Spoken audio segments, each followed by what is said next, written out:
Operating system হলো ব্যবহারকারীর নির্দেশ অনুযায়ী কম্পিউটার পরিচালনার জন্য হার্ডওয়্যার এবং সফটওয়্যারের যে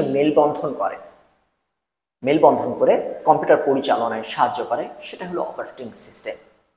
অপারেটিং সিস্টেমগুলোর কাজ যদি আমরা ব্যাখ্যা করি, কাজগুলো কি, সেই টেকনিক্যালি বলতে গেলে user interface management, resource management, file management, task management, network management, security management ইত্যাদি।